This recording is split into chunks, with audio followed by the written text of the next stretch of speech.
इस कन्या ने मत मारो,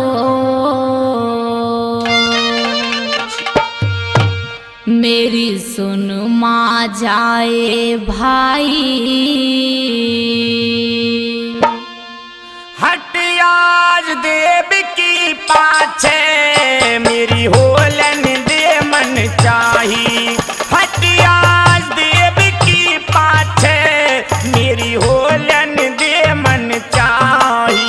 इस कन्या ने मत मारो, मेरे सुन माँ जाए भाई। हट आज देव की पाछे, मेरी होलन दे मन चाही। हट आज देव की पाछे, मेरी होलन दे मन चाही।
अंबर में। ऊधम सिंह रहा बताइए मेरी डूबी नाव भंवर में। गई छूट हाथ से कन्या ये जा पहुंची अंबर में। ऊधम सिंह रहा बताइए मेरी डूबी नाव भंवर में। गाना रणवीर सुना दे, गाना रणवीर सुना दे, कर दुर्गे मात सहाई। हटिया देव की पाछे मेरी होलन दे मन चाही। हटिया देव की पाछे मेरी होलन दे मन चाही। इस कन्या ने मत मारो, इस कन्या ने मत मारो, मेरी सुन माँ जाए भाई। हटिया